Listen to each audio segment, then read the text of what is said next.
ಕಾರ್ಯಕ್ರಮಕ್ಕೆ ನಿಮ್ಮನ್ನು ಸ್ವಾಗತಿಸ್ತಾ ಇದ್ದೇನೆ. ಬನ್ನಿ, ಇವತ್ತಿನ ದಿನವು ಕರ್ತನಿಂದ ನೇಮಿಸಲ್ಪಟ್ಟಿದೆ. ಇದರಲ್ಲಿ ನಾವು ಆನಂದ ಪಡೋಣ, ಸಂತೋಷ ಪಡೋಣ. ಓಕೆ, ನೀವು ಫೇಸ್ಬುಕ್ಕಲ್ಲಿ ವಾಚ್ ಮಾಡ್ಬೋದು, ಯೂಟ್ಯೂಬಲ್ಲಿ ಕೂಡ ವಾಚ್ ಮಾಡ್ಬೋದು. ಯಾರು ನೀವು ಫಸ್ಟ್ ಟೈಮ್ ಯೂಟ್ಯೂಬಲ್ಲಿ ವೀಕ್ಷಿಸ್ತಾ ಇದ್ದೀರಿ, ನಮ್ಮ ಚಾನಲ್ ಸಬ್ಸ್ಕ್ರೈಬ್ ಮಾಡದಿದ್ದರೆ ಸಬ್ಸ್ಕ್ರೈಬ್ ಮಾಡಿರಿ. ನೆಕ್ಸ್ಟ್ ನಾವು ನಿಮಗೆ ಲೈವ್ ಬರುವಾಗ ನೋಟಿಫಿಕೇಶನ್ ಬರ್ತದೆ. ಬನ್ನಿ, ಈ ಸಂಜೆ ವೇಳೆಯಲ್ಲಿ ಒಟ್ಟಾಗಿ ನಾವು ಆರಾಧನೆ ಮಾಡುವ. ನೀವು ಶಾರೀರಿಕವಾಗಿ ದೂರವಾಗಿರ್ಬೋದು, ಬಟ್ ನಾವು ಆತ್ಮಿಕವಾಗಿ ಒಟ್ಟಿಗಿದ್ದೇವೆ. ನಮ್ಮೊಟ್ಟಿಗೆ ಸಿಸ್ಟರ್ ರಶ್ಮಿನ್ ಇದ್ದಾರೆ, ಅವರು ನಮ್ಮನ್ನು ಆರಾಧನೆ ನಡೆಸ್ತಾರೆ. ನಾವು ಒಟ್ಟಾಗಿ ಆರಾಧನೆ ಮಾಡುವ. Yes, thank you father, thank you lord. ತಂದೆ, ನೀನು ಒಳ್ಳೆಯವನು ಸ್ವಾಮಿ. ನಿನ್ನ ಕೃಪೆಯು, ನಿನ್ನ ಪ್ರೀತಿಯದು ಶಾಶ್ವತವಾದದ್ದು. ನಿನ್ನ ಚಿತ್ತ ಉದ್ದೇಶವು ನಮ್ಮ ಜೀವಿತದಲ್ಲಿ ಯಾವಾಗಲೂ ನೆರವೇರುವುದಾಗಿದೆ. Thank you father. ಈ ದಿನದಲ್ಲಿ ನೀನು ನಮ್ಮನ್ನೆಲ್ಲರನ್ನು ಕರ್ತನೆ ಒಳ್ಳೆ ರೀತಿಯಾಗಿ ಕಾಪಾಡಿಕೊಂಡು ಬಂದಿದ್ದೆ. Thank you father. ನಮ್ಮ ಹೆಜ್ಜೆಗಳು ನಿನ್ನಿಂದ ನೇಮಿಸಲ್ಪಟ್ಟವು. Thank you father, thank you Jesus.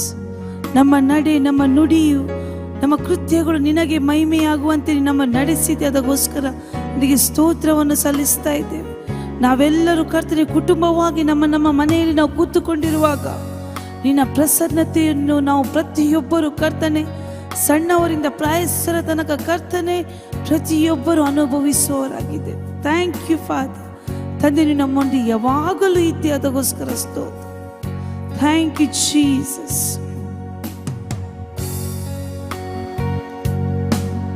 ಹಿಂದೆಂದಿಗೂ ನೀನೇ ಸಿಂಹಾಸನಾಸೀನ,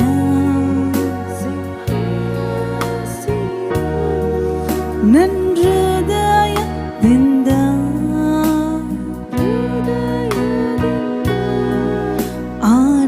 ಆರಾಧಿಸುವೆನ.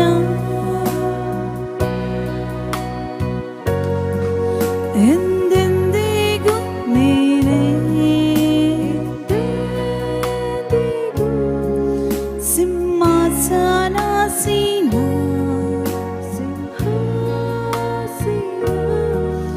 ನನ್ನ ಹೃದಯದಿಂದ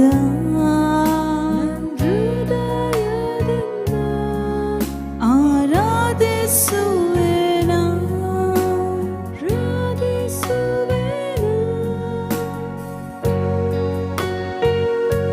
ಸ್ತುತಿಗೆ ಯೋಗ್ಯನೇ, ಮಹಿಮೆ ನಿನಗೆ.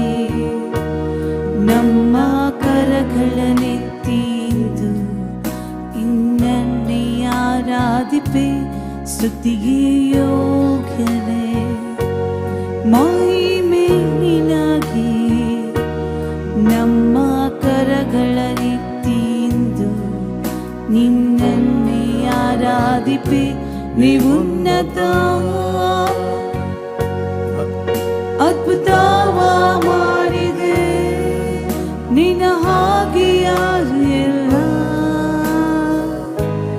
ನಿನ್ನ ಹಾಗೆ ಯಾರು ಇಲ್ಲ.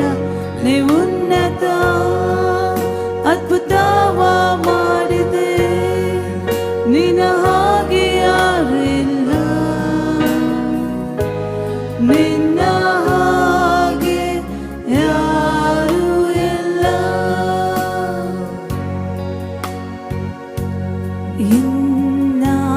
ಇನ್ನಾತ್ಮವೇ ಸ್ತುತಿಸುದೆ ವರ. ಹೌದಾತ ನೀ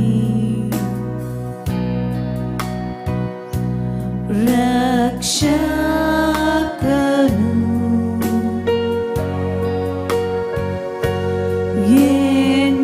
ಎನ್ನಾತ್ಮವೇ ಸ್ತುತಿಸುದೆ ವರ. ಹೌದಾತ ನೀ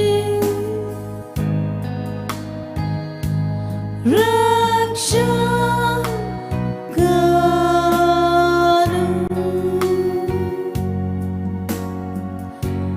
Then sings my soul.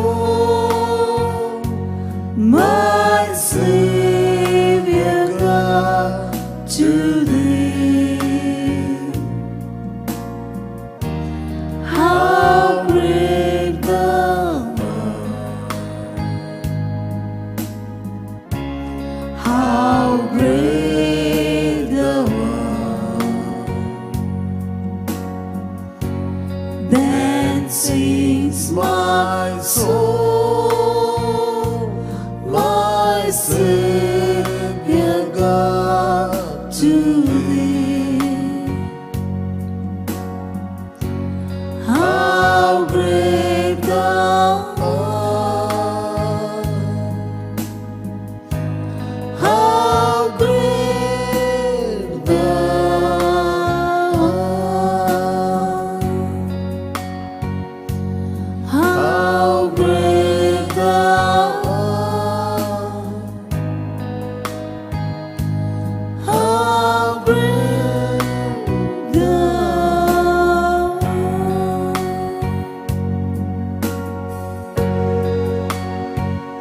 ನೀನೇ ನನ್ನುಸಿರು,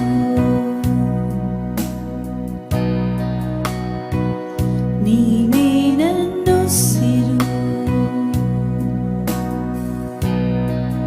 ನಿನ್ ಸಾನ್ನಿಧ್ಯವೇ ನನಗೆ ಜೀವವು, ನೀ ಜೀವರೊಟ್ಟಿಯು,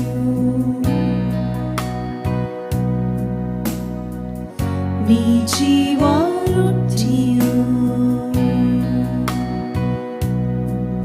ನಿನ್ ವಾಕ್ಯವೇ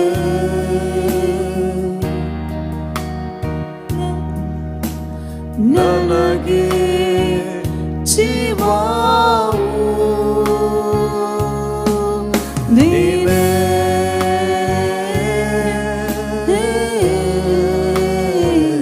ನನ್ನ ಆಸೆಯು ನೀನೇ, ನನ್ ಬಯಕೆಯು ನೀನೇ, ನೀನೇ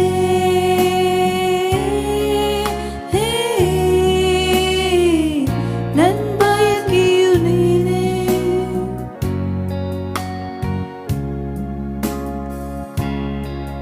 ನೀನೇ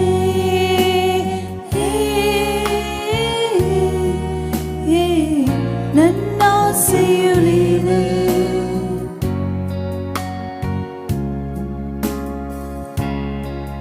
ನೀನೇ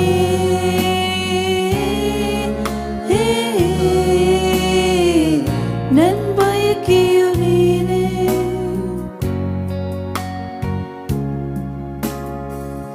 ನನ್ನ ಆಸೆಯು ನೀನೇ,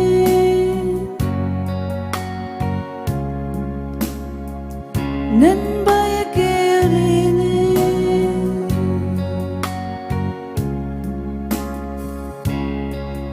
We love you, we love you, we love you, Jesus.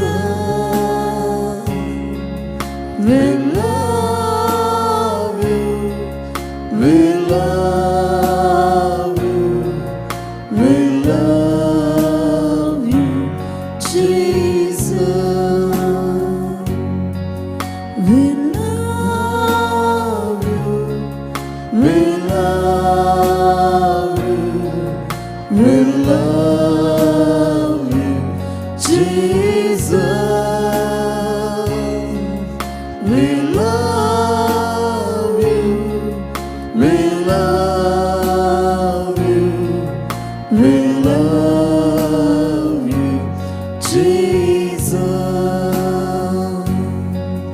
ನಿನ್ನ ಪ್ರೀತಿಸುವೆ, ನಿನ್ನ ಪ್ರೀತಿಸುವೆ, ನಿನ್ನ ಪ್ರೀತಿಸುವೆ ಯೇಸುವೇ,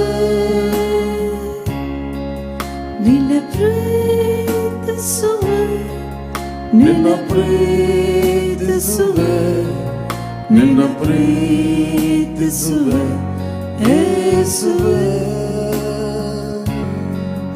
ನಿನ್ನ ಪ್ರೀತಿಸುವೆ, ನಿನ್ನ ಪ್ರೀತಿಸುವೆ, Yes, Master. ನಿನ್ನ ಪ್ರೀತಿಸುವೆ ಯೇಸುವೇ, ನಿನ್ನ ಪ್ರೀತಿಸುವೆ, ನಿನ್ನ ಪ್ರೀತಿಸುವೆ, ನಿನ್ನ ಪ್ರೀತಿಸುವೆ ಯೇಸುವೇ ನಿನ್ನ ಪ್ರೀತಿಸುವೆ, ನಿನ್ನ ಪ್ರೀತಿಸುವೆ, ನಿನ್ನ ಪ್ರೀತಿಸುವೆ ಯೇಸುವೇ, ನಿನ್ನ ಪ್ರೀತಿಸುವೆ, ನಿನ್ನ ಪ್ರೀತಿಸುವೆ, ನಿನ್ನ ಪ್ರೀತಿಸುವೆ ಯೇಸುವೇ, ನಿನ್ನ ಪ್ರೀತಿಸುವೆ, ನಿನ್ನ ಪ್ರೀತಿಸುವೆ, ನಿನ್ನ ಪ್ರೀತಿಸುವೆ ಯೇಸುವೇ. Thank you, Lord. Thank you, Father, your grace. Thank you, Father, your great love. Thank you, Father, your great compassion.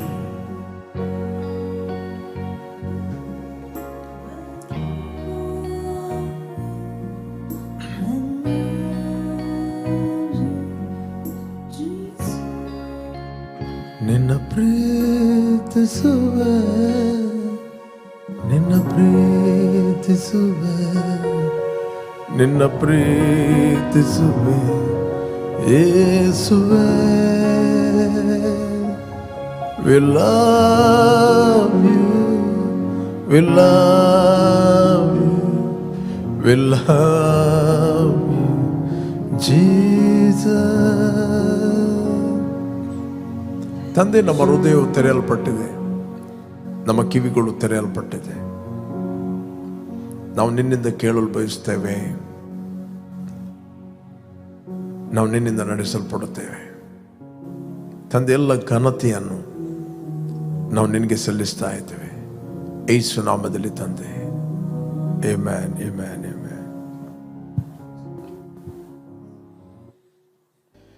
ಬನ್ನಿ, ನಾವು ದೇವರ ವಾಕ್ಯವನ್ನು ಧ್ಯಾನ ಮಾಡುವ 22ನೇ ಜಾನೋಕ್ತಿ 17ನೇ ವಚನ. ಕಿವಿಗೊಟ್ಟು ಜ್ಞಾನಿಗಳ ಮಾತುಗಳನ್ನು ಕೇಳು. ರೈಟ್, ಅದರ ಜ್ಞಾನ ಬೋಧೆಗೆ ಮನಸ್ಸಿಡುವಂತ ಆ ಮಾತುಗಳನ್ನು ನಿನ್ನ ಅಂತರಂಗದಲ್ಲಿ ಕಾಪಾಡಿ ತುಟಿಗಳನ್ನು ಸಿದ್ಧಪಡಿಸಿದರೆ ಎಷ್ಟೋ ರಮ್ಯವಾದದ್ದು. Praise God. ಕಿವಿಗೊಟ್ಟು ಜ್ಞಾನಿಗಳ ಮಾತುಗಳನ್ನು ಕೇಳು ಅಂತ ಬೈಬಲ್ ಹೇಳ್ತದೆ, ಆಲಿಸು ಅಂತ ಹೇಳ್ತದೆ, ಜ್ಞಾನ ಬೋಧೆಗೆ ಮನಸ್ಸಿಡು ಅಂತ ಹೇಳ್ತದೆ. ಕೆಲವೊಮ್ಮೆ ನೀವು ವಾಕ್ಯವನ್ನು ಕೇಳ್ತೀರಿ, ಬಟ್ ನಿಮಗೆ ವಾಕ್ಯ, ಕೆಲವರು ಹೇಳಿದುಂಟು ನಮಗೆ ವಾಕ್ಯ ಅರ್ಥ ಆಗುವುದಿಲ್ಲ ಅಂತ. ನಿಮಗೆ ವಾಕ್ಯ ಅರ್ಥ ಆಗದಿರುವುದಕ್ಕೆ ಕಾರಣವೇನು? What is the reason? What is the reason? The god is the god of love. ಆತನು ವಿಲ್ಲಿಂಗ್ಲಿ ತನ್ನ ಎಲ್ಲ ಸಂಗತಿಗಳನ್ನು ನಿಮಗೆ ಪ್ರಕಟಿಸಲಿಕ್ಕೆ ಇಷ್ಟವುಳ್ಳವನಾಗಿದ್ದಾನೆ. ವಿಲ್ಲಿಂಗ್ಲಿ ನಿಮಗೆ ಆತನು ತನ್ನನ್ನು ಪ್ರಕಟಿಸಲಿಕ್ಕೆ ಯಾವಾಗಲೂ ಆತನು ಸಿದ್ಧವಾಗಿದ್ದಾನೆ. ಆತನಿಗೆ ಮನಸ್ಸಿದೆ. ಬಟ್ ದ ಕ್ವಶನ್, ಆತನ ಪ್ರೀತಿಯನ್ನು, ಆತನ ಮಾತುಗಳನ್ನು, ಆತನ ಉದ್ದೇಶವನ್ನು, ನಿಮಗೆ ಏನು ಆತನ ಉದ್ದೇಶ ಇಟ್ಟಿದ್ದಾನೋ, ಏನು ಆತನ ಚಿತ್ತ ಇಟ್ಟಿದ್ದಾನೋ ಅದನ್ನು ಮಾಡಲಿಕ್ಕೆ ನಿಮಗೆ ಮನಸ್ಸಿದೆಯಾ? ಅದು ಮುಖ್ಯ. ದೇವರು ನಮಗೆ ಯಾರಿಗೂ ಫೋರ್ಸ್ ಮಾಡೋದಿಲ್ಲ, ಅಥವಾ ಒತ್ತಡ ಹಾಕೋದಿಲ್ಲ, ಅಥವಾ ಆತನ್ನು ಪ್ರೀತಿಸು ಅಂತ ಹೇಳಿಕೊಂಡು ನಿಮ್ಮನ್ನು ಟಾರ್ಚರ್ ಮಾಡೋದಿಲ್ಲ. ಬಟ್ ಯಾವಾಗ ನೀವು ಆತನ ವಿಲ್ಲಿಗೆ ನಿಮ್ಮ ವಿಲ್ಲನ್ನು ಸಬ್ಮಿಟ್ ಮಾಡುತ್ತೀರಿ, ಹಾರ್ಟ್ಫುಲಿ ಆತನ ಉದ್ದೇಶಕ್ಕೆ ನಿಮ್ಮನ್ನು ಒಪ್ಪಿಸಿಕೊಡ್ತೀರಿ, then he will prepare for you, he will shape you. ಆತ ನಿಮ್ಮನ್ನು ರೂಪಿಸ್ತಾನೆ through the word of God for the greater purpose. ದೇವರು ನಿಮಗೋಸ್ಕರ ಏನು ಉದ್ದೇಶ ಇಟ್ಟಿದ್ದಾನೋ ಆ ಉದ್ದೇಶಕ್ಕೋಸ್ಕರ ಆತನು ನಿಮ್ಮನ್ನು ಪ್ರಿಪೇರ್ ಮಾಡುತ್ತಾನೆ. ತುಂಬ ಜನ ಬಾರ್ನ್ ಅಗೇನ್ ಆಗಿದ್ದಾರೆ, they are accepted Jesus Christ, but ದೇವರು ಅವರಿಗೋಸ್ಕರ ಇಟ್ಟಂತ ಉದ್ದೇಶದಲ್ಲಿ ನಡೆಯಲಿಕ್ಕೆ ಅವರಿಗೆ ಮನಸ್ಸಿಲ್ಲ. They want to do their own. ಅವರಿಗೆ ಅವರದ್ದು ಸ್ವಂತ ಮಾಡಲಿಕ್ಕೆ ಬೇಕು, ಅವರಿಗೆ ತಮ್ಮ ಸ್ವಂತ ಇಷ್ಟವನ್ನು ಮಾಡಲಿಕ್ಕೆ ಬೇಕು. ಒಂದು ವೇಳೆ ನೀವು ನಿಮ್ಮ ಸ್ವಂತ ಇಷ್ಟವನ್ನು ಮಾಡಿದರೆ ನೀವು ಸಫರ್ ಆಗ್ತೀರಿ. ಮೇ ಬಿ ನಿಮ್ಮ ಕನಸುಗಳು ದೊಡ್ಡದಿರ್ಬೋದು, ನಿಮ್ಮ ಪಿಕ್ಚರ್ಗಳು ದೊಡ್ಡದಿರ್ಬೋದು. ನಮ್ಮ ಕನಸುಗಳನ್ನು ನಾವು ದೇವರ ಉದ್ದೇಶಕ್ಕೆ ಒಪ್ಪಿಸಬೇಕು. ಓಕೆ, ಇರಲಿ. ಫಸ್ಟ್ ಆಫ್ ಆಲ್ ಯೇಸು ಸ್ವಾಮಿ ಕೂಡ ಪ್ರೀಚ್ ಮಾಡ್ತಾ ಇದ್ದ. ಯೇಸು ಸ್ವಾಮಿ ಹೇಳ್ತಾ, ನಿಮಗೆ ನನ್ನ ಬೋಧನೆ ಅರ್ಥವಾಗದಿರುವುದಕ್ಕೆ ಕಾರಣವೇನು? 7:15 7th chapter 15 verse, Gospel of John 15, 16 and 17. Gospel of John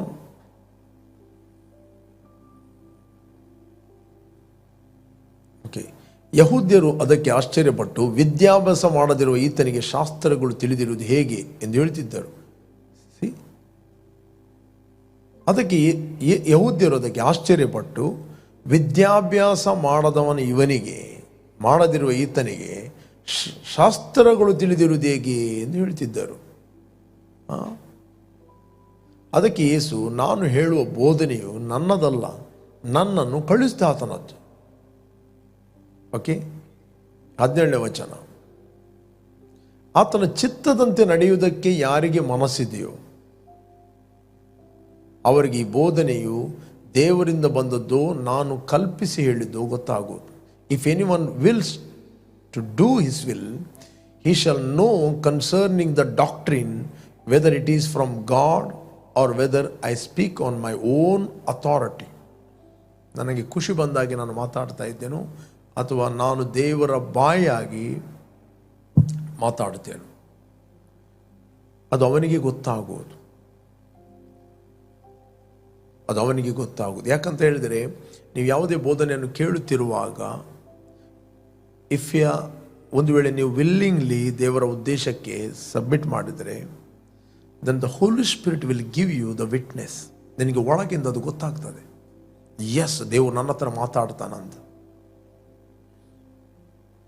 ನೀವು 100% ದೇವರೇ ನೀನು ಏನು ಹೇಳ್ತೀಯ ಅದನ್ನು ನಾನು ಮಾಡುತ್ತೇನೆ, ನನ್ನನ್ನು ನಿನ್ನ ಉದ್ದೇಶಕ್ಕೆ ನಾನು ಒಪ್ಪಿಸ್ತೇನೆ ಅಂತ ಹಾರ್ಟ್ಫುಲಿ, ಬಾಯಟಲ್ಲ, ಹಾರ್ಟ್ಫುಲಿ.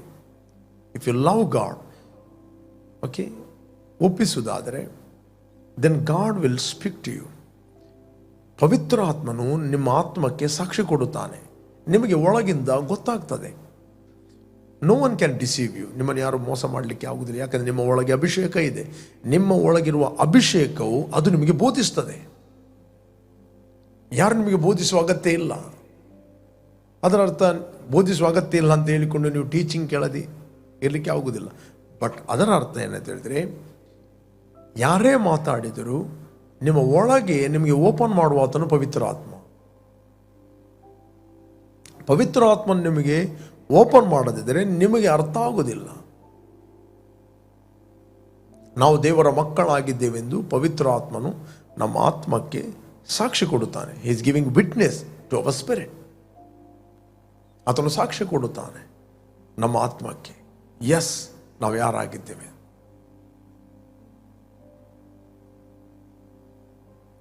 ಇಲ್ಲಿ ಯೇಸು ಹೇಳ್ತಾನೆ, ಆತನ ಚಿತ್ತದಂತೆ ನಡೆಯುವುದಕ್ಕೆ ಯಾರಿಗೆ ಮನಸ್ಸಿದೆಯೋ ಅವರಿಗೆ ಈ ಬೋಧನೆಯು ದೇವರಿಂದ ಬಂದದ್ದು, ನಾನು ಕಲ್ಪಿಸಿ ಹೇಳಿದ್ದು. ಅವನಿಗೆ ಗೊತ್ತಾಗ್ತದೆ, ಆ ಕಲ್ಪನೆಯ ಬೋಧನೆ ಕೂಡ ಗೊತ್ತಾಗ್ತದೆ, ದೇವರಿಂದ ಕೇಳಿದ ಬೋಧನೆ ಕೂಡ ಗೊತ್ತಾಗ್ತದೆ. ಅವನ ಆತ್ಮಕ್ಕೆ ಗೊತ್ತಾಗುತ್ತದೆ, ಯಾಕಂದರೆ ಅವನ ಆತ್ಮ ಸಾಕ್ಷ್ಯ ಕೊಡುತ್ತಾನೆ. First letter of John 2 chapter 27 verse ಹೇಳ್ತದೆ. First letter of John 2:27.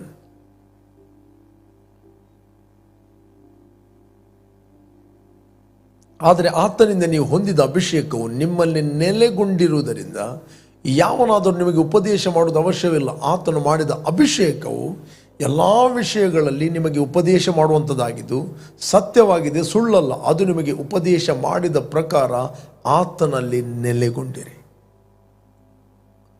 ನಿಮ್ಮಲ್ಲಿ ಇರುವ ಅಭಿಷೇಕ ಅದು ನಿಮಗೆ ಉಪದೇಶಿಸುತ್ತದೆ.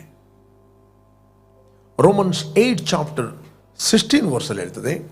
ರೋಮನ್ಸ್ 8th chapter 16 verse, ನಾವು ದೇವರ ಮಕ್ಕಳಾಗಿದ್ದೇವೆಂಬುದಕ್ಕೆ ಪವಿತ್ರಾತ್ಮನೇ ನಮ್ಮ ಆತ್ಮದೊಂದಿಗೆ ಸಾಕ್ಷಿ ಹೇಳುತ್ತಾನೆ. ನೀವು ವಿಲ್ಫುಲಿ ದೇವರ ಉದ್ದೇಶಕ್ಕೆ ಒಪ್ಪಿಸಿಕೊಟ್ಟರೆ ನಿಮ್ಮ ಆತ್ಮಕ್ಕೆ ಗೊತ್ತಾಗ್ತದೆ. You will have a peace in your spirit. ನೀವು ವಾಕ್ಯವನ್ನು ಕೇಳುತ್ತಿರುವಾಗಲೇ ನಿಮ್ಮ ಆತ್ಮದಲ್ಲಿ ಪೀಸ್ ಇರ್ತದೆ, ಸಮಾಧಾನ ಇರುತ್ತದೆ, ನಿಮಗೆ ಗಲಿಬಿಲಿ ಆಗುವುದಿಲ್ಲ. ಓಕೆ,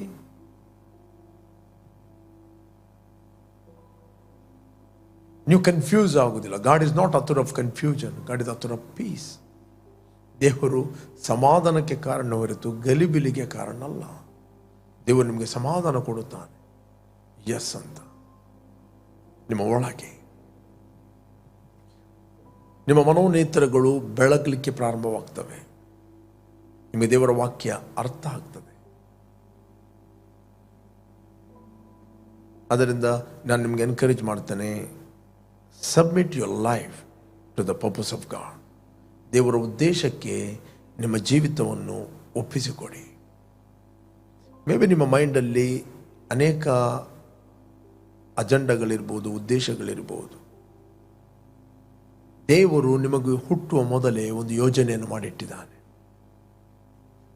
ದೇವರು ನೀವು ಹುಟ್ಟುವ ಮೊದಲೇ ನಿಮಗೊಂದು ಯೋಜನೆಯನ್ನು ಮಾಡಿಟ್ಟಿದ್ದಾನೆ.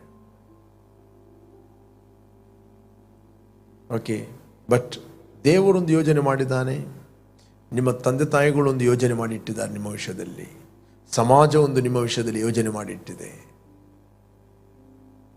ಓಕೆ, ನೀವೇ ನಿಮ್ಮ ವಿಷಯದಲ್ಲಿ ಒಂದು ಯೋಜನೆಯನ್ನು ಮಾಡಿಟ್ಟಿದ್ದೀರಿ, ನಿಮ್ಮ ವಿಷಯದಲ್ಲಿ ನೀವೇ ಒಂದು ಪ್ಲ್ಯಾನ್ ಮಾಡಿಟ್ಟಿದ್ದೀರಿ. ಅದಕ್ಕೋಸ್ಕರ ನೀವು ಸ್ಟ್ರಗಲ್ ಆಗ್ತೀರಿ. ನಾನು ಹೀಗೆ ಆಗಬೇಕು, ಹಾಗೆ ಆಗಬೇಕು, ಹೀಗೆ ಆಗಬೇಕು, ಹಾಗೆ ಆಗಬೇಕಂತ ಫುಲ್ಲು ಪ್ಲ್ಯಾನ್ ಮಾಡಿಟ್ಟಿದ್ದೀರಿ. ಗುಡ್. ದೇವರು ನಿಮಗೊಂದು ಯೋಜನೆ ಮಾಡಿಟ್ಟಿದ್ದಾನೆ.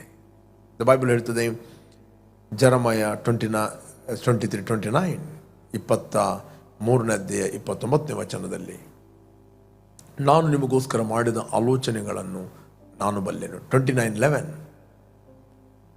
ಓಕೆ, 29:11 ಹೇಳ್ತದೆ, ಇವರಿಗೆ ಗತಿಯಾಗಲಿ ನಿರೀಕ್ಷೆ ಇರಲಿ ಎಂದು ನಾನು ನಿಮ್ಮ ವಿಷಯದಲ್ಲಿ ಮಾಡಿಕೊಳ್ಳುತ್ತಿರುವ ಆಲೋಚನೆಗಳು ನಾನು ಬಲ್ಲೆನು, ಅವು ಅಹಿತದ ಆಲೋಚನೆಗಳಲ್ಲ, ಹಿತದ ಆಲೋಚನೆಗಳೇ. See, for I know the thoughts that I think toward you, says the Lord, thoughts of peace and not of evil, to give you a future and a hope. To give you a future, ನಿಮಗೆ best future ಕೊಡಲಿಕ್ಕೆ. ನಿಮ್ಮನ್ನು ಸಿಕ್ನೆಸ್ಸಲ್ಲಿ, ರೋಗದಲ್ಲಿ, ಟಾರ್ಚರಲ್ಲಿ, ಡಿಪ್ರೆಷನಲ್ಲಿ ಅಥವಾ ಮರಣದಲ್ಲಿ ಸೇರಿಸುವಂಥ ದೇವರ ಯೋಚನೆಗಳಲ್ಲ, ಅಹಿತಕರವಾದ ಯೋಚನೆಗಳಲ್ಲ. ನಿಮಗೋಸ್ಕರ ದೇವರು ಉತ್ತಮವಾದ ಆಲೋಚನೆಗಳು ಮಾಡಿಟ್ಟಿದ್ದಾನೆ. ಸೈತಾನ್ ಒಂದು ಪ್ಲ್ಯಾನ್ ಮಾಡಿಟ್ಟಿದ್ದಾನೆ ನಿಮ್ಮನ್ನು ಡಿಸ್ಟ್ರಾಯ್ ಮಾಡಲಿಕ್ಕೆ.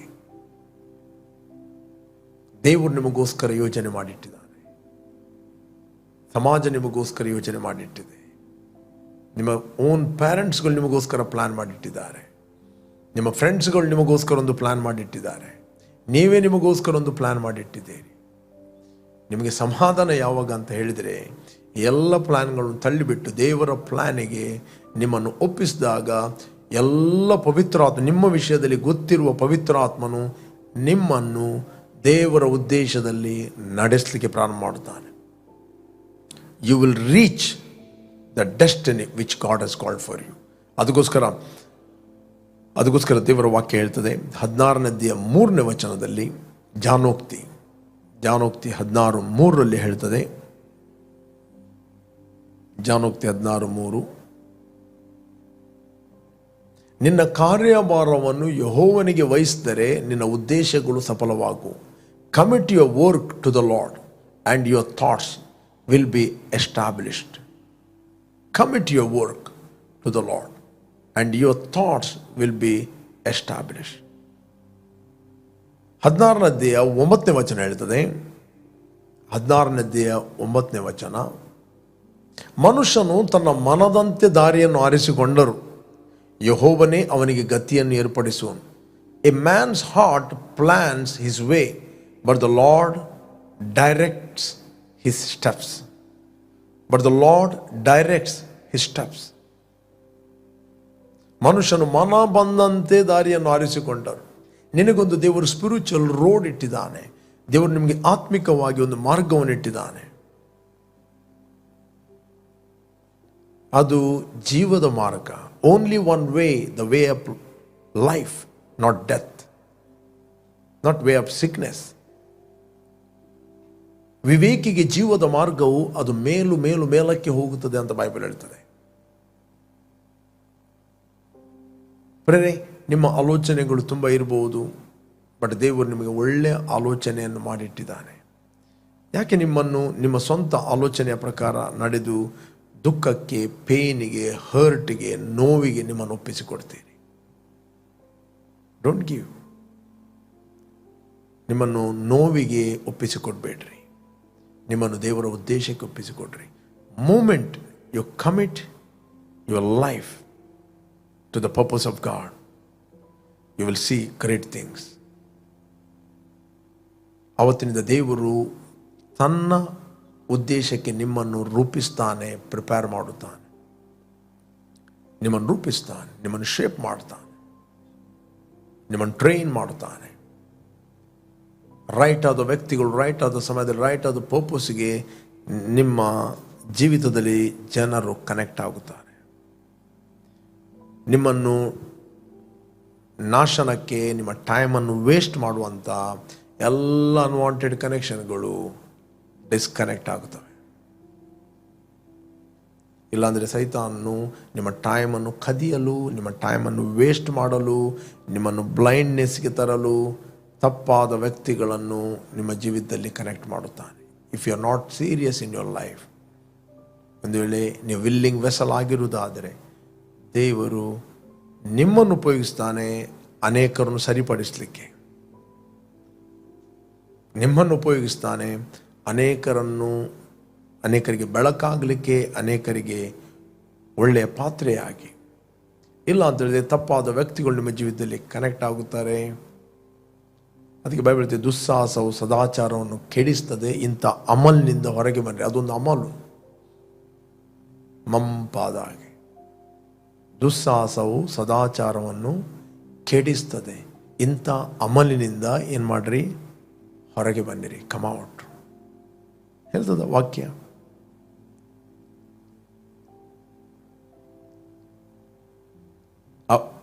First Corinthian 15 chapter 34 verse 33. ಮೋಸ ಹೋಗಬೇಡ್ರಿ. Do not be deceived. Evil company corrupts good habits. Right? First Corinthian 15 chapter 33 verse ಅಪೋಸ್ತಲ ಪೌಲ್ ಹೇಳ್ತಾನೆ, do not be deceived. Evil company corrupts good habits. ಮೋಸ ಹೋಗಬೇಡ್ರಿ. ದುಸ್ಸಾಹಸವು ಸದಾಚಾರವನ್ನು ಕೆಡಿಸ್ತದೆ. ಓಕೆ, ನೆಕ್ಸ್ಟ್ 34ನೇ ವಚನ ಹೇಳ್ತದೆ, ಇಂಥ ಅಮಲ್ನಿಂದ ಎಚ್ಚೆತ್ತು. ಇವನು ಶರಾಬ್ ಕುಡಿದು ಅಮಲು ಆದದಲ್ಲ, ದುಸ್ಸಾಹಸವನ್ನು ಅಮಲು. ಅವೇಕ್ ಬೈಬಲ್ ಹೇಳ್ತದೆ, ಇಂಥ ಅಮಲ್ನಿಂದ ಎಚ್ಚೆತ್ತು ನೀತಿವಂತರಾಗಿರಿ, ಪಾಪವನ್ನು ಬಿಟ್ಟು ಬಿಡ್ರಿ. ಕೆಲವರಿಗೆ ದೇವರ ವಿಷಯದಲ್ಲಿ ಜ್ಞಾನವೇ ಇಲ್ಲ, ನಿಮಗೆ ನಾಚಿಕೆ ಹುಟ್ಟಬೇಕೆಂದಿದ್ದನ್ನು ಹೇಳುತ್ತೇನೆ. ಅಪೊಸ್ತಲ ಪೌಲ್ ಹೇಳ್ತಾನೆ, ಬಾರ್ನ್ ಅಗೇನ್ ಆದ ಬಿಲೀವರಿಗೆ, ಕೊರಿಂಥಿಯನ್ ಚರ್ಚ್ಗೆ ಹೇಳ್ತಾನೆ, ಕೆಲವರಿಗೆ ದೇವರ ವಿಷಯದಲ್ಲಿ ಜ್ಞಾನವೇ ಇಲ್ಲ, ನಿಮಗೆ ನಾಚಿಕೆ ಹುಟ್ಟಬೇಕೆಂದಿದ್ದನ್ನು ಹೇಳುತ್ತೇನೆ.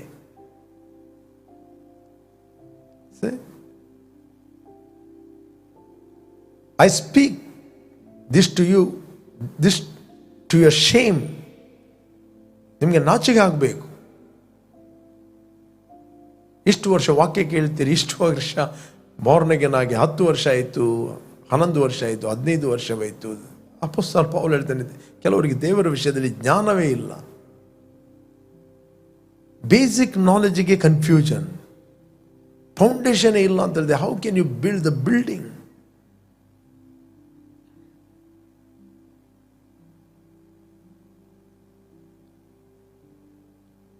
ಪ್ರೇರೆ, ಯಾವಾಗ ನೀವು ದೇವರ ಉದ್ದೇಶದಲ್ಲಿ ನಡೆಯುತ್ತೀರಿ, ನೀವು ಅಮಲ್ನಿಂದ ಎಚ್ಚೆತ್ತುಕೊಳ್ಳುತ್ತೀರಿ. ಅದಕ್ಕೋಸ್ಕರ 13ನೇ 20ನೇ ವಚನ ಕೂಡ ಹೇಳ್ತದೆ, ಜಾನೋಕ್ತಿ ಜ್ಞಾನೋಕ್ತಿ 13:20.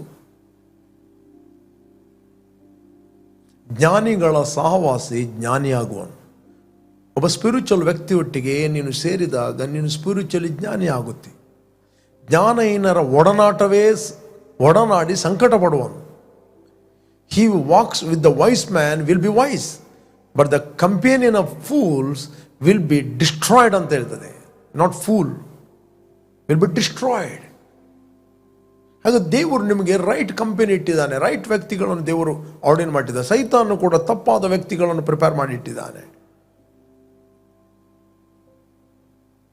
ಬಟ್ ಯಾವಾಗ ನೀವು ವಿಲ್ಲಿಂಗ್ಲಿ ದೇವರ ಉದ್ದೇಶಕ್ಕೆ ಸಬ್ಮಿಟ್ ಮಾಡುತ್ತೀರಿ, then God will bring the right people. ಆತನು ನಿಮ್ಮ ಜೀವಿತದಲ್ಲಿ ಸರಿಯಾದ ವ್ಯಕ್ತಿಗಳನ್ನು, ದೇವರ ಉದ್ದೇಶದಲ್ಲಿ ನಡೆಸುವಂಥ ವ್ಯಕ್ತಿಗಳನ್ನು ನಿಮ್ಮ ಜೀವಿತದಲ್ಲಿ ಬರಮಾಡುತ್ತಾನೆ. Praise God. ಯಾವಾಗಲೂ ಪ್ರಾರ್ಥನೆ ಮಾಡಿರಿ, ತಂದೆ ಸರಿಯಾದ ವ್ಯಕ್ತಿಗಳು ಸರಿಯಾದ ಸಮಯದಲ್ಲಿ ಸರಿಯಾದ ಸ್ಥಳದಲ್ಲಿ ನನ್ನ ಜೀವಿತದಲ್ಲಿ ಕನೆಕ್ಟ್ ಆಗಲಿ. I will be in the right time, in the right place, in the right purpose. Bible ಹೇಳುತ್ತೆ, ಕಾಲವನ್ನು ಸುಮ್ಮನೆ ಕಳೆಯಕೊಳ್ಬೇಡ್ರಿ. Don't waste your time. ಅದು ಬೆಲೆಯುಳ್ಳದೆಂದು ಕಳೆಯಿರಿ. ಕರ್ತನ ಚಿತ್ತವೇನೆಂಬುದನ್ನು ವಿವೇಚಿಸಿ ತಿಳಿಯಿರಿ. ನಿಮ್ಮ ವಿಷಯದಲ್ಲಿ ಏನು ದೇವರ ಉದ್ದೇಶ? ಕೇವಲ ಲೋಕದ ಭೋಗಗಳಿಗೋಸ್ಕರ ಜೀವಿಸುವುದು? ಆ ಭೋಗದ ಹಿಂದೆ ಒಂದು ಪೇನ್ ಇದೆ, ಉರ್ಲಿದೆ, ಡಿಸ್ಟ್ರಕ್ಷನ್ ಇದೆ. What is the purpose? ನಿಮ್ಮ ಜೀವಿತದ ಉದ್ದೇಶವೇನು? ಜ್ಞಾನಿಗಳ ಮಾತುಗಳನ್ನು ಕೇಳು, ಅವರ ಬೋಧೆಗೆ ಕಿವಿಗೋಡು. ಆ ಮಾತುಗಳು ನಿನ್ನ ಅಂತರಂಗದಲ್ಲಿ ನೀನು ಕಾಪಾಡಿ ತುಟಿಗಳನ್ನು ಸಿದ್ಧಪಡಿಸ್ತಾರೆ, ಎಷ್ಟೋ ಒಳ್ಳೆಯದು. Praise God. ನಿಮ್ಮ ತುಟಿಗಳು ಸಿದ್ಧವಾಗುತ್ತದೆ. ನಿಮ್ಮ ನಾಲಿಗೆಯಲ್ಲಿ ಜೀವ ಮತ್ತು ಮರಣ ಇದೆ.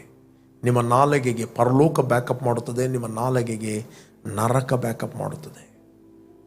ನೀವು ಮಾತಾಡುವ ಪ್ರತಿಯೊಂದು ಮಾತಲ್ಲಿ ಪವರ್ ಇದೆ. There is a power in your tongue. ನೀನೊಬ್ಬ ವ್ಯಕ್ತಿಯ ವಿಷಯದಲ್ಲಿ ಇಡೀ ದಿನ ನೆಗೆಟಿವ್ ಮಾತಾಡ್ತಿ, ಆ ವ್ಯಕ್ತಿಯನ್ನು ಸ್ಪಿರಿಚುವಲಿ ನೀನು ಗುಂಡಿಗೆ ಬಿಸಾಡ್ತಿ, ಅವನನ್ನು ದೂಡ್ತಿ,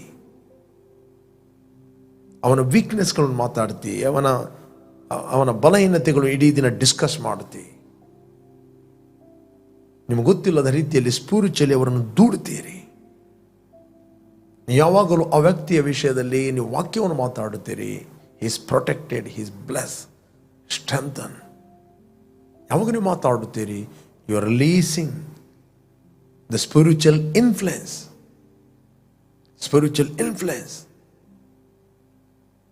ಒಂದು ವೇಳೆ ನಿಮ್ಮ ಮಕ್ಕಳು ಹೇಳುದು ಕೇಳುವುದಿಲ್ಲ, ಒಟ್ಟಾರೆ ಇದ್ದಾರೆ ಅಂತ ಹೇಳಿದಾಗ ಅವರಿಗೆ ಕರೆಕ್ಷನ್ ಕೊಡುವಂತನ್ನು ಕೊಡ್ರಿ. ಬಟ್ ಅವರ ವಿಷಯದಲ್ಲಿ ರೈಟ್ ಆಗಿ ಮಾತಾಡ್ರಿ. ಇಡೀ ದಿನ ಅವನು ಹಾಗೆ ಮಾಡ್ತಾನೆ, ಹೀಗೆ ಮಾಡ್ತಾನೆ, ಹಾಗೆ ಮಾಡ್ತಾನೆ, ಹಾಗಿದ್ದಾರೆ, ಹೀಗಿದ್ದಾರೆ. ನಿಮ್ಮ ಇಡೀ ದಿನ ಏನು ಒಳಗೆ ಪಿಕ್ಚರ್ ಇದೆ ನೋಡಿ, ಅದೇ ಮ್ಯಾನಿಫೆಸ್ಟ್ ಆಗ್ತದೆ. ದುಡ್ತೀರಿ ನೀವು. ಒಬ್ಬ ದೇವ ಸೇವಕ ಒಂದು ಮನೆಗೆ ಹೋದ. ಒಂದು ಸ್ತ್ರೀ ಎಷ್ಟೋ ವರ್ಷದಿಂದ ಬಿಲೀವರ್, ವಿಶ್ವಾಸಿ. ಆಕೆ ಮಗಳು ಸರಿಯಾಗಿ ಮನೆಗೆ ಬರ್ತಿರ್ಲಿಲ್ಲ. ದಿನಕ್ಕೊಂದು ಬಾಯ್ ಫ್ರೆಂಡ್. ಯೇಸುವನ್ನು ಅಕ್ಸೆಪ್ಟ್ ಮಾಡಲಿಲ್ಲ. ಓಕೆ, ಈಕೆಗೆ ತುಂಬ ಪೇಯ್ನ್. ಬಟ್ ಆ ದೇವಸೇವಕ ಹೇಳಿದ, ಲೆಟ್ಸ್ ಪ್ರೇ, ನಾವು ಪ್ರಾರ್ಥನೆ ಮಾಡುವ. ಏನು ನೋಡ್ತಾ ಇದ್ದೀಯ ಅಂತ ಕೇಳಿದೆ. ನಿನ್ನ ಮೈಂಡಲ್ಲಿ ಪಿಕ್ಚರ್ ಅದೇ, ನಿನ್ನ ಮಗಳು ಹಾಳಾಗಿದ್ದಾಳೆ, ಕೆಟ್ಟು ಹೋಗಿದ್ದಾಳೆ, ದಿನಕ್ಕೊಬ್ಬನೊಟ್ಟಿಗೆ ಹೋಗ್ತಾ ಇದ್ದಾಳೆ, ಸಭೆಗೆ ಬರುವುದಿಲ್ಲ. ಆತನು ಹೇಳಿದ, ಅಕಾರ್ಡಿಂಗ್ ಟು ಗಾಡ್ಸ್ ವರ್ಡ್ ನಿನ್ನ ಇನ್ನರ್ ಇಮೇಜನ್ನು ಚೇಂಜ್ ಮಾಡು. ನಿನ್ನ ಮಗಳು ನಿನಗೆ ಏನು ಆಗಬೇಕು ಅದನ್ನು ಬರೆ. Right A vision. ಬೈಬಲ್ ಹೇಳ್ತದೆ, ರೈಟ್, ಬರೆ. ದಿನಕ್ಕೆ ಬೆಳಿಗ್ಗೆ, ಮಧ್ಯಾಹ್ನ, ಸಂಜೆ ಅದನ್ನು ಓದು ಮತ್ತು ನಂಬು. ದೇವರಿಗೆ ಸ್ತೋತ್ರ ಮಾಡು. ಈ ಸಹೋದರಿ ಅದನ್ನು ಬರೆದಳು, ಕಮಿಟ್ ಮಾಡಿದಳು. ಬೆಳಿಗ್ಗೆ, ಮಧ್ಯಾಹ್ನ, ಸಂಜೆ ಅದನ್ನು ಓದಿದಳು, ಮೆಡಿಟೇಟ್ ಮಾಡಿದಳು. ಆಕೆ ಒಳಗೆ ಒಂದು ಪಿಕ್ಚರ್ ಫಾರ್ಮ್ ಆಯಿತು. ಒಂದಿನ ಸಡನ್ಲಿ ಮಗಳು ಹೇಳಿದಳು, mummy I am so sorry, ನಾನು ತುಂಬ ತಪ್ಪು ಮಾಡಿದೆ, ತುಂಬ ಮಿಸ್ಟೇಕ್ ಮಾಡಿದೆ. ನಾನು ನಿನ್ನೊಟ್ಟಿಗೆ ಸಭೆಗೆ ಬರುತ್ತೇನೆ. ಆಕೆ ಸಭೆಗೆ ಬಂದಳು, ಟೋಟಲಿ ಚೇಂಜ್ ಆದಳು. ಪ್ರೇರೆ, ನಿಮ್ಮ ಇನ್ನರ್ ಇಮೇಜ್, ನಿಮ್ಮ inner imagination, there is a power. The Holy Spirit is working in and through you. ಅನೇಕರ ಜೀವಿತದಲ್ಲಿ ಕನ್ವೆಕ್ಷನ್ ತರ್ತದೆ. ಆಕೆ ಒಮ್ಮೆಲೆ ಆಗಲಿಲ್ಲ, ಬಟ್ ಪವಿತ್ರ ಆತ್ಮನು ಆಕೆಯಲ್ಲಿ ಕನ್ವೆಕ್ಷನ್ ತಂದ. ಈಕೆ ಒಳಗಿಂದ ಏನು ನೋಡ್ತಾ ಇದ್ದರು, ಆಕೆ ಬದಲಾದಳು. Praise God. ಅದರಿಂದ ನಾವು ಒಬ್ಬರನ್ನೊಬ್ಬರು ನೋಡುತ್ತಿರುವಾಗ ಹೇಗೆ ನೋಡುತ್ತೇವೆ? Love believe everything, believe good of everything. ಎಲ್ಲರ ಒಳ್ಳೆತನವನ್ನು ನೋಡುತ್ತದೆ. ಓಕೆ. ಆದ್ದರಿಂದ ದೇವರ ವಾಕ್ಯ ನಮ್ಮನ್ನು ಶುದ್ಧೀಕರಿಸ್ತದೆ. ದೇವರ ವಾಕ್ಯ ನಮ್ಮ ಅಂತರದ ಇಮೇಜನ್ನು ಬದಲಾಯಿಸ್ತದೆ. ನಮ್ಮ ಬಲ, ನಮ್ಮ ಶಕ್ತಿಯಿಂದ ನಮ್ಮ ಇಮೇಜನ್ನು ಬದಲಾಯಿಸಲಿಕ್ಕೆ ಆಗುವುದಿಲ್ಲ. ಬಟ್ ದೇವರ ವಾಕ್ಯ ನಮ್ಮನ್ನು ರೂಪಿಸ್ತದೆ, ಬದಲಾಯಿಸ್ತದೆ. ನೀವು ಅದನ್ನು ಬಿಟ್ಟು ಇಡೀ ದಿನ ಫೋನೋಗ್ರಫಿ, ಅಶ್ಲೀಲ ಪಿಕ್ಚರ್ಗಳು, ಸೀರಿಯಲ್ಗಳು, ಅದರಲ್ಲಿದ್ದದನ್ನು ಅದನ್ನೇ ನೀವು ಪಿಕ್ಚರ್ ಮಾಡಿದರೆ ನಿಮ್ಮ ಜೀವಿತ ಅವರಾಗೆ ಆಗ್ತದೆ. ಅವರಲ್ಲಿ ನಾಟಕ ಮಾಡೋದು ಮಾತ್ರ, ಹಿಂದಿನಿಂದ ಹೋಗಿ ಸಿಗರೇಟ್ ಎಳೀತಾರೆ ಅಷ್ಟೇ. ಓಕೆ. ಒಂದು ಶೋ ಆದ ನಂತರ ಹಿಂದಿನಿಂದ ಹೋಗಿ ಎಳೀತಾರೆ ಮತ್ತು ಜಗಳ ಆಗ್ತಾರೆ. ಇಮಿಡಿಯೇಟ್ಲಿ ಪುನಃ ಸ್ಕ್ರೀನಿಗೆ ಬರುವಾಗ ಫುಲ್ ಫ್ರೆಶ್ ಅಷ್ಟೇ. ಓಕೆ. ನೀವು ಯಾರು ಫಸ್ಟ್ ಟೈಮ್ ವೀಕ್ಷಿಸ್ತಾ ಇದ್ದೀರಿ, ಇಷ್ಟವರೆಗೆ ಯೇಸುವನ್ನು ರಕ್ಷಕನ ಒಡೆಯನೆಂದು ನೀವು ಅಂಗೀಕಾರ ಮಾಡಿದರೆ, this the right time. Call Jesus in your heart. ನಿಮ್ಮ ಹೃದಯದಲ್ಲಿ ಕರೆಯಿರಿ. ನಿಮಗೋಸ್ಕರ ನಾನು ಪ್ರಾರ್ಥನೆ ಮಾಡ್ತೇನೆ. Let's pray. Thank you father. ಭೂಮಿ ಆಕಾಶಗಳನ್ನು ಉಂಟು ಮಾಡಿದ ಸರ್ವಶಕ್ತನಾದ ತಂದೆ, ಯೇಸುವಿನ ನಾಮದಲ್ಲಿ ನಾವು ನಿನ್ನ ಸನ್ನಿಧಿಯಲ್ಲಿ ಇದ್ದೇವೆ. ನೀನು ಸುರಿಸಿದ ರಕ್ತದ ಮೂಲಕ ನಮ್ಮ ಅಪರಾಧಗಳು ಪರಿಹಾರವಾಗಿ ನಮಗೆ ಬಿಡುಗಡೆ ಆಯಿತು. ನಿನ್ನ ಮಾತುಗಳು ನಮ್ಮ ಹೃದಯದಲ್ಲಿ ಇಟ್ಟುಕೊಂಡು ನಮ್ಮ ಬಾಯಲ್ಲಿ ಯಾವಾಗಲೂ ಅವುಗಳನ್ನೇ ನಾವು ಮಾತಾಡುವರಾಗಿದ್ದೇವೆ. Thank you father. ಪ್ರತಿಯೊಬ್ಬರ ಮನೋನೇತ್ರಗಳು ಬೆಳಗಲ್ಪಡಲಿ, ಅಂತರದ ಕಣ್ಣುಗಳು ಬೆಳಗಲ್ಪಡಲಿ. I pray the spirit of wisdom and revelation in the knowledge of you continually manifest over the life of God. In Jesus name, amen, amen, amen, amen.